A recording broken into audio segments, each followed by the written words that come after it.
Selon l'OIT, plus de 3 personnes sur 1000 sont victimes de travail forcé dans le monde et une certaine proportion d'entre eux sont victimes de travail forcé transnational.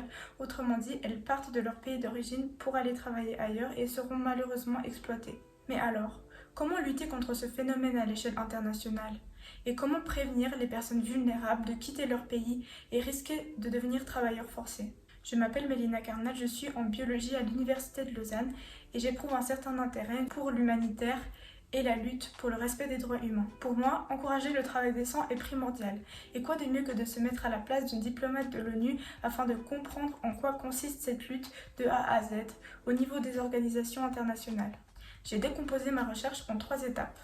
Premièrement, comprendre le contexte autour du travail forcé, qu'il soit politique, historique ou social. Deuxièmement, analyser les mesures déjà prises par l'OIT et l'ONU afin de comprendre qu'est-ce qui a abouti ou non. Troisièmement, sélectionner les priorités clés, les mesures importantes à mettre en place afin de mieux prévenir le travail forcé transnational de nos jours.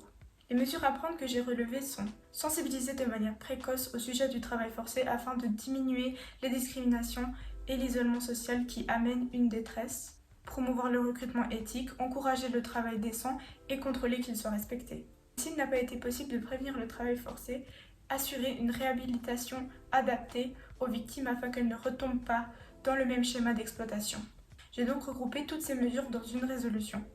Mais pour qu'une résolution soit efficace, il faut qu'elle soit suivie de plus d'engagement, de plus d'investissement politique, économique, mais aussi de sensibilisation. Et cette sensibilisation, elle peut commencer chez chacun de nous, notamment en s'informant des signes qui peuvent témoigner d'un éventuel travail forcé.